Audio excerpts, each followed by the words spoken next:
Retrouvez Ça va chez vous avec Vogelis, groupe Estoria. Habitez comme vous voulez.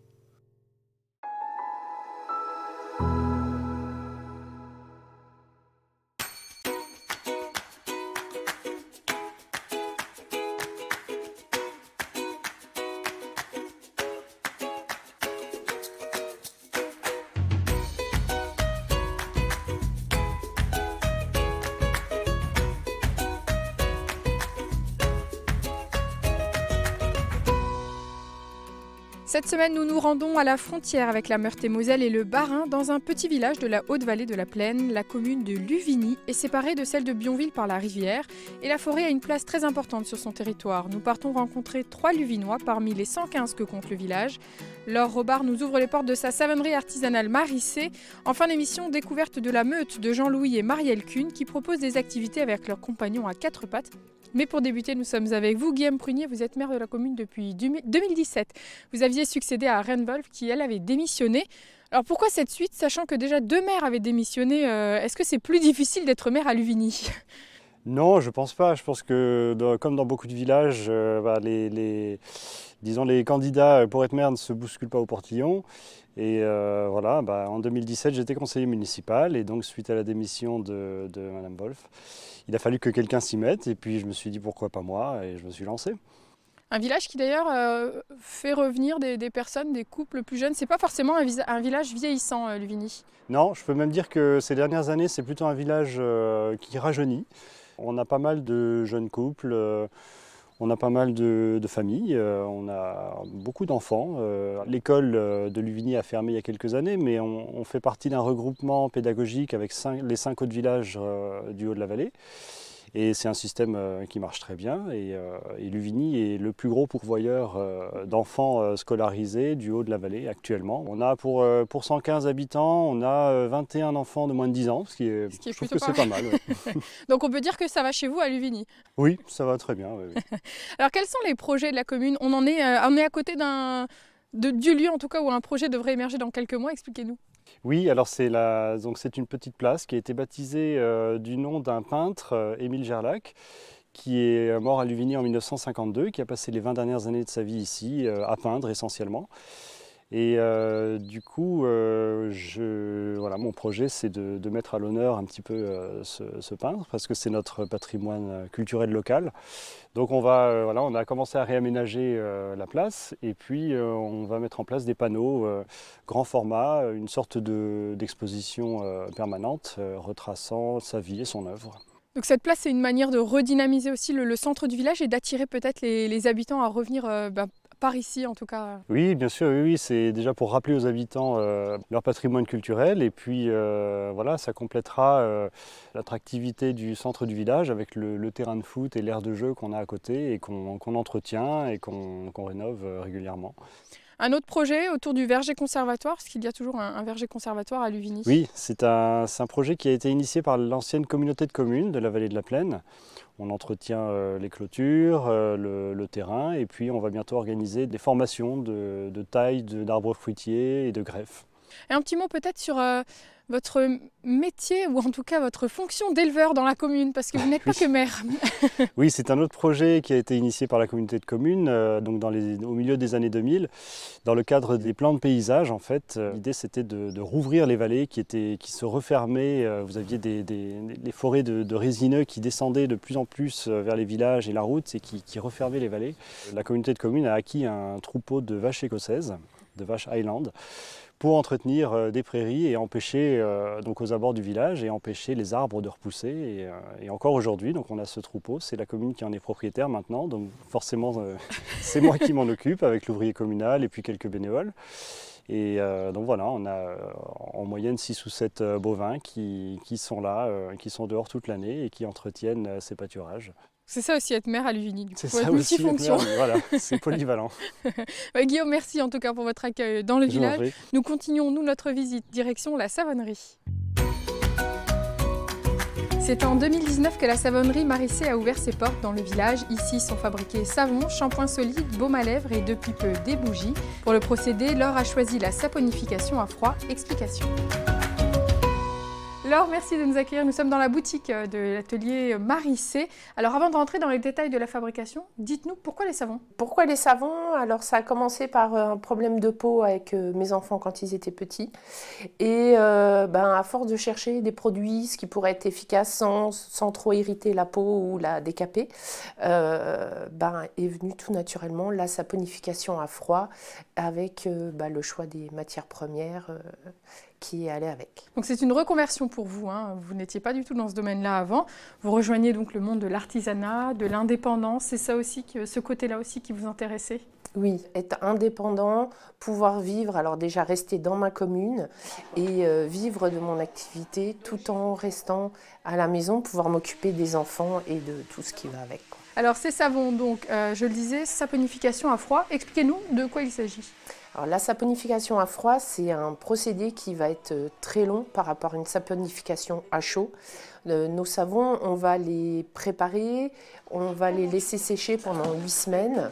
Et ce qui va permettre de garder tous les avantages des matières premières qu'on aura mis dedans.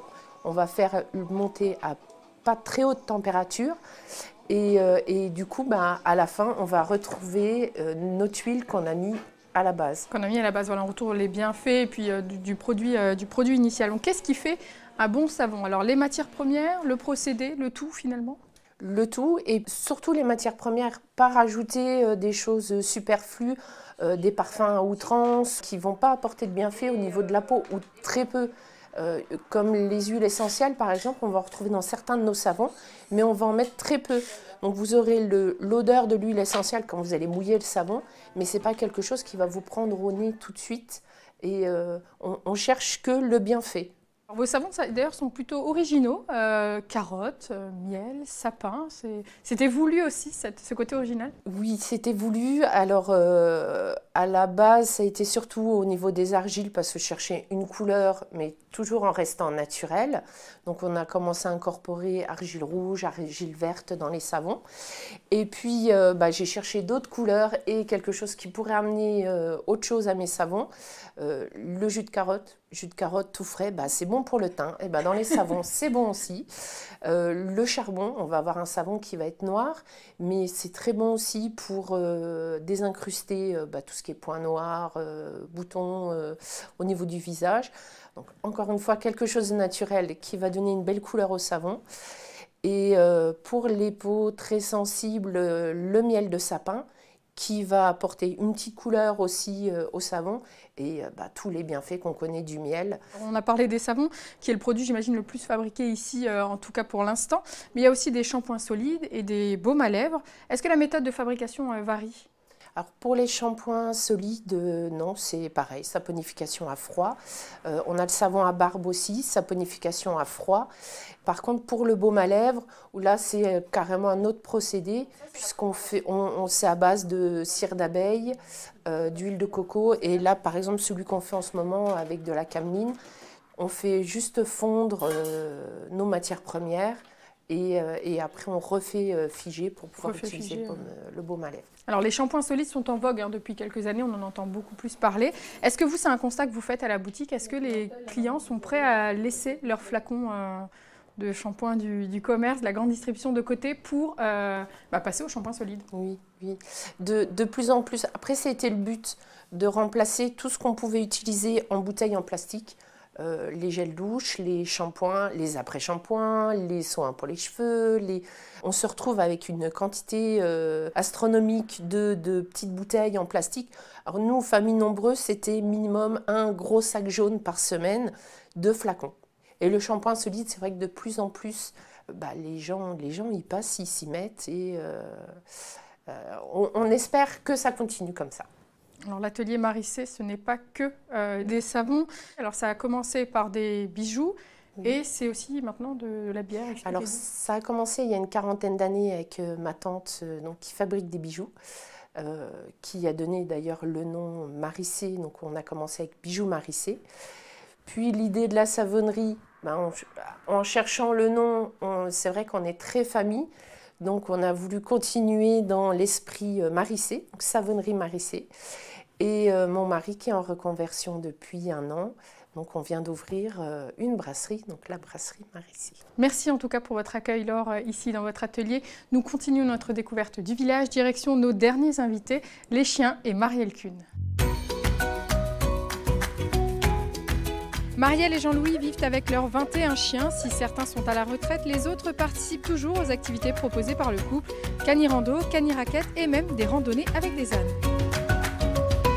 Marielle, merci de nous accueillir ici. Alors au plein cœur de la forêt, on est plutôt bien. Alors à Bionville, alors administrativement à Bionville, mais vous vous sentez luvinoise en tout cas. Appartenant plus effectivement à Luvigny, puisqu'on est tout proche et on passe par Luvigny. Et une grande partie de nos activités, on va chercher nos clients à Luvigny, nos amis sont à Luvigny, oui.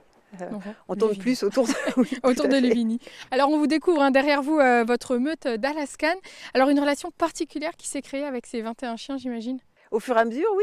Ils ne sont pas tous arrivés d'un coup. Pour certains, on les a vus naître, pour beaucoup même. Et c'est une vie de chien, c'est quelque chose de... C'est une vie passionnante, c'est une vie en accéléré. Il n'y a rien de péjoratif dans vie de chien. C'est vraiment que depuis qu'on vit cette passion, c'est à fond. C'est à fond. Alors être musher dans les Vosges, c'est plus difficile qu'ailleurs. On voit souvent les mushers quand on regarde dans les magazines, quand on regarde à la télévision, dans les pays nordiques, dans les pays où il fait très froid. Être musher dans les Vosges, c'est comment ? On va dire que la belle image du chien avec le traîneau et de cette grande quantité de neige, c'est effectivement une belle part de rêve, mais que dans les Vosges, comme sur d'autres massifs également, on va dire que la neige elle est de moins en moins présente et c'est de moins en moins évident de pratiquer.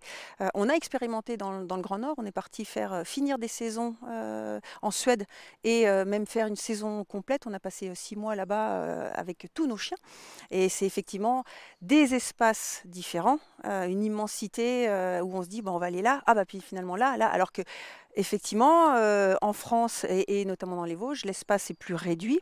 Donc, nos terrains de pratique sont toujours les mêmes, qu'on les fasse dans un sens ou dans l'autre. Et puis après, l'enneigement est toujours problématique puisqu'il faut grimper toujours de plus en plus haut et les montagnes, elles ne se lèvent pas. Justement, vous avez arrêté ou en tout cas quasiment arrêté les balades en traîneau.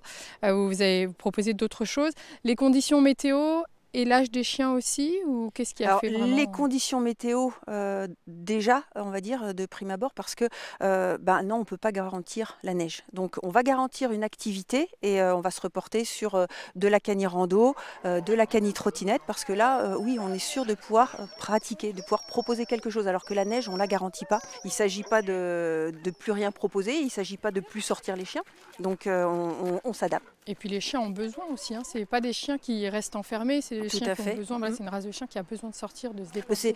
C'est des chiens effectivement qui ont besoin de se dépenser, mais tout au long de l'année on va les sortir, il y a un entraînement pour se préparer à la saison qui est effectivement la plus dense, c'est la période hivernale, et puis après on va désentraîner, c'est-à-dire qu'on les sort un petit peu moins parce que on a une période qui là aussi devient problématique, c'est quand il fait trop chaud. Vous n'avez pas eu le choix finalement de vous diversifier, vous avez aussi les ânes à côté, oui. Et vous accueillez des enfants aussi. Tout à fait.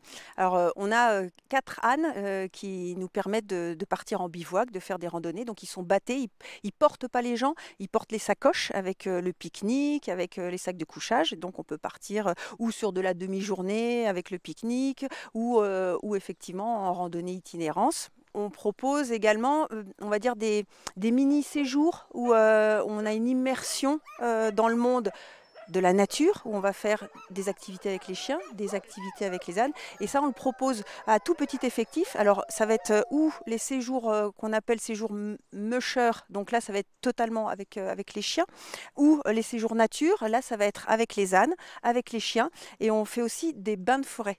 Est-ce que l'activité est forte cette année? Est-ce que vous fonctionnez bien? Il y a 10 ans, c'était à fond l'hiver. Et puis après, relâche tranquille et on avait des petites activités ponctuelles. On va dire que maintenant, c'est effectivement plus étalé sur toute la saison. Est-ce que pour autant, avec toutes les activités que vous proposez, vous arrivez à vivre uniquement de cette activité? Alors, il y a eu un temps où effectivement, quand l'activité chien tournait à plein régime, qu'on avait tous nos chiens au top de la forme, et là, effectivement, on arrivait à joindre les deux bouts. Aujourd'hui, et depuis 2 ans, effectivement, ça a basculé. Ça a basculé parce que on ne pouvait plus proposer d'activités, on ne pouvait plus accueillir de public. Donc il a fallu effectivement se reconvertir et trouver des nouvelles filières. Donc Jean-Louis n'est pas parmi nous aujourd'hui parce que il est à son autre travail, donc il restaure des vieux 4x4. Et moi, j'ai repris mes anciens outils, gouge, pinceau. Avant, j'étais sculpteur bois, et de ça dans une vie antérieure. En tout cas, merci beaucoup Marielle pour votre accueil ici Merci. à Luvigny. Moi, je vous donne rendez-vous la semaine prochaine pour découvrir une nouvelle commune vosgienne et je vous dis à très bientôt.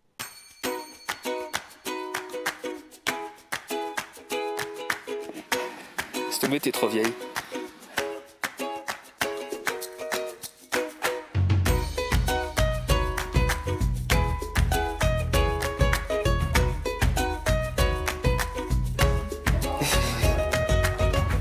Ça va être sympa. Brom brom.